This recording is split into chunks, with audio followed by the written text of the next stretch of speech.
And we're back. This time, we're going to switch gears a little bit. It's a new year. As usual, people come up with New Year's resolutions and things like that. They look at things that they need to improve on. And in regards to photography, it's one of those things where I firmly believe you should not be focusing on looking at the work of others and comparing yourself to them. You don't know that person's journey. You don't know how much work has been involved in them getting to the point of where they are.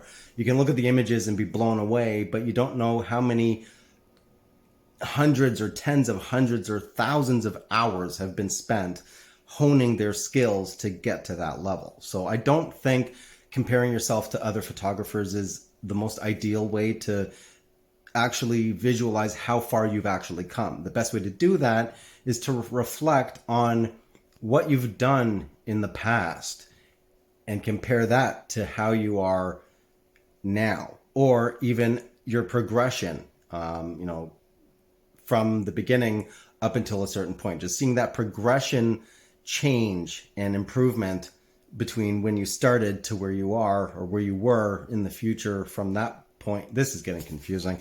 I think you know what I'm saying. So we're going to take a look at some of my stuff. Some of it was not very good. But you will see the progression in regards to years and years ago compared to more recent things. You guys have seen my K3 Mark III videos and a lot of my K3 videos. So I'm not going to bring it all the way up to like 2021, 22, or right now. We're going to focus on, I believe it was 2014 to about 2020. So you could see the progression, right? Now, I'm a firm believer in a phrase that I coined. There is that phrase of practice makes perfect. I don't believe that. I know it sounds crazy, but I truly do not believe that simple practice makes perfect phrase. Because if you're practicing something incorrectly, it's still not going to be perfect, right? So perfect practice makes perfect.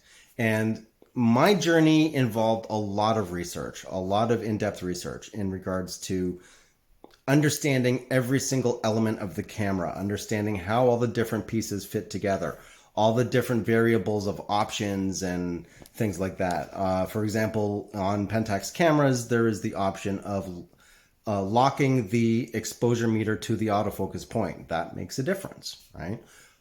I did a lot of playing around, changing every parameter on the camera just to become familiar with it and compare with the option on, with the option off. How does that correlate to my images? Then I would introduce flash, and then I would dive into learning everything about flash so I could get better skills for that when I was doing event photography, to natural light, to just knowing lighting and looking for visualizations and storytelling. Just there's a lot that goes into crafting your photography skills. It's not always about just the gear. It's about how you perceive things and understanding how the camera perceives things versus how you perceive things, because they are not the same. Our brain does a lot of trickery in regards to correcting things that we visually see, and the camera's not going to do that for you. So you really need to understand how a camera sees things in order to get the most out of it. But anyway, let's just go over some images, and here we go. Okay, so we're going to start off in 2013 to 2014 when I had a Fuji Film HS20 EXR camera. It's a bridge camera, so let's take a look at some images here. So here's one image. It's okay. This lens flare right up here. Not the... it's an alright photo. It's nothing super crazy or special, at least in my eyes. I don't really think so. Now let's move on to when I shot at the auto show. As you can see, there's a ton of reflections everywhere. The car stands out, but there are a lot of reflections, especially on the glass. Should have used a circular polarizer for that to reduce the amount of reflections, but I didn't know about any of that at the time, so that is what I shot. And then here's a panda. It's taken at the zoo. It's the right moment, but it's kind of bland. It's not, it doesn't really punch you with the colors or saturation or anything. Micro contrast and contrast is a bit soft, and it just doesn't. It lacks that sharpness, and it's not the camera. It's just my skills at that time. This comes off more as just like a snapshot, right? So let's move on here. This is a shot of my daughter when she was doing dance, just getting the makeup done. I like this shot, but it is way overexposed. So not the greatest again. It is overexposed, but it was the right moment. So I was capturing the right moments, just not the best way. And, I cut off the bun in her hair too, right? So it's those little things I just wasn't paying attention to. And then here was a shot at this woman's wedding. She's with her father going down the aisle. I like this one only because of her looking at her dad smiling, that kind of thing. It just, but the background to me is not blurred enough. You know what I mean? There's just things missing. I like the shot, but it could have been a lot better at the same time, right? But as you can see, I mean, these are progressing. In this one, I was trying to go for the dreamy effect. I wanted her not to have the super dreamy effect, but I messed up along her arm. This is when I was getting more into editing, still experimenting and learning. I didn't zoom in enough when I was moving all this. These were not paid photos or anything like that. I just had my camera. She said it was fine. He said it was fine. I took some extra shots, and whenever the hired photographer was not shooting, that's when I would be taking these shots, and I sent them to her. They were happy about them, but I could have done a lot better with this. So again, just the journey of learning. And then this was a shot I took of my boxer. This one's okay. I don't mind this one. This one's all right. So let's see. When was this shot? Does it say? This was shot August 18th, 2014 is when this one was done. So improvement. I could have gone a little more contrasty with the black and white just to give it a bit more punch. The side here is overexposed. See, again, I was just, it's the overexposure part I was always having an issue with back then. And then this one was funny. I added this glow of light to make it seem like there was a tractor beam pulling my dog up into the air. Just she was jumping, and this is just as she was coming up to the tip of her jump. Yeah, but that's so that was 20. When was 2013 to 2014? Now let's go 2014 to 2015 with the K200D. Now this is a shot. I was literally in the lake because it was that frozen. I was able to walk out into the lake, just waited for the right opportunity to shoot this as the water froze in the air to capture these droplets. And this is after a lot of experimenting and things like that, where I was getting better at nailing the shot, nailing the exposure, getting the contrast right, being able to read the light, so to speak. And then there was this Canada goose. This is one of my first bird in flight shots. And this one here are the two domes where they store salt for winter roads and stuff like that with the frozen lake. And then this was a shot I took of myself. I don't know. It was just an experiment. Just wanted to try it out. Only using one flash. Uh, Overexposure again. So this is when I was starting to experiment with flash. And then here, my daughter and my dog. And again, I was using flash. However, I was not realizing how animals' eyes work with the flash. I still hadn't learned bounce flash. So as you can see, it's not always good to compare yourself to other photographers, because if I was comparing this to other photographers that had been doing this for years, I would never be where I am now. So it's better to just focus on yourself. This one, way too ghosty. The capture moment is correct, but it's just way too ghosty. It's not the sharpness I wanted with this with that shot. And let's go back. Let's see here now. Let's go to 2014 to 2017 with the K30. So here we go. Now, again, this is after hundreds of hours of practice. So these guys were just playing on the rocks, hopping back and forth. Good shot. There's my dog there.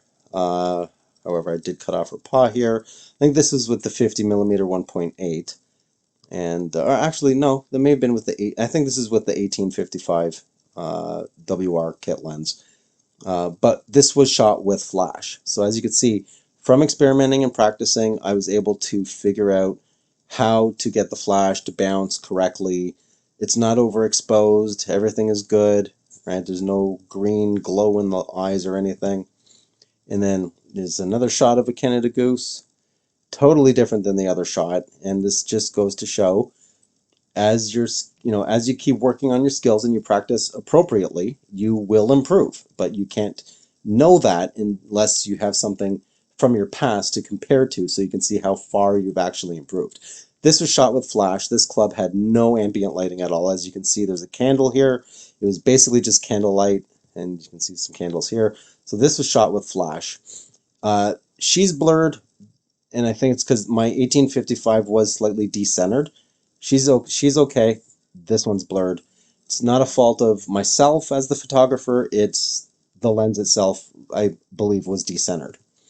And then here's another shot here.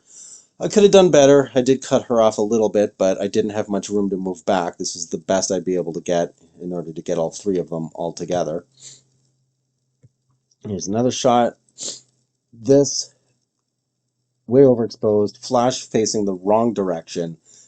So, this shot actually was before I had taken, actually, this was the same night, I believe, that I took this one. So I noticed on here it wasn't correct. I made the corrections necessary and I reshot, and that was that. And this one was all ambient lighting with the 51.8 and I believe the Pentax K30. And this is just downtown in the town where I live. And this one here, another bird in flight, or bird in drop, or coast, or float. Yeah, this is with the K30 as well, with the DAL 5200 WR. And then back to nightclub. It's a little bit overexposed here. I did have the flash firing off to the left of myself. And then this one here is ambient lighting. No flash at all. And this one here, again, right moment. This is as far back as I could go. I was shooting with the 51.8. I couldn't go back any further to get the whole thing in frame. But, I love this picture just for the moment that I captured, and just looking at the balance, it's crazy. Absolutely crazy. But as you can see, as time went on, improvements were there. So that was to 2017. So let's go to the K3, 2018 to 19. And this is something else as well. When you get a new camera and you're not used to it, not all cameras are going to operate exactly the same way. So you do have to get used to the camera that you have in order to be able to markedly see the improvements that you're actually gaining. So there's my dog staring down her toy as it's bouncing around on the ground. And then there's a nice portrait of her. And this is, I believe, with the Sigma 1770 f2.8 to 4 DC macro HSM. And then there's me, just practicing flash lighting. And this is out in the wilderness, some what they call horse trees. Let's see, where are we here? And then this was at a Santa Claus dance event out in the streets. I just wanted to capture the moment of them doing their flips. And this was completely, I guess technically backlit, shot of downtown Toronto, or a section of downtown Toronto with the sun set, and I had to raise the shadows and stuff. So this is more me purposely shooting in certain ways, so I would be forced to have to work on the editing portion of this. And then this was a chickadee just taken off. And as you can see, there are improvements. And this was using the interval timer on the K3 in order to smooth and soften all the water and everything. And this was just tracking along, watching this person on the zip line so I could nail the person right in between these two onlookers here. So, it's a combination of looking for the right moment to capture at the same time knowing, how to shoot the shutter and the exposure settings and things like that. And then this one here, same thing, just understanding the camera and the correlation of speed versus shutter speed, motion versus shutter speed, and that's pretty much it. Like it's, as you can see, there were market improvements all along the line. I believe that is it. So don't beat yourself up if you haven't, you're not happy with the images that you're getting and you're comparing yourself to other photographers who have been doing this for a lot longer. It's not you. You just need to practice. You need to practice properly. Perfect practice makes perfect. Remember that. That's it for this video. If you like the video, leave a like. If you haven't already, please do subscribe. Always helps out. If you want to support the channel, that info's down there at the bottom of the description. If you have any questions or comments, leave them down below.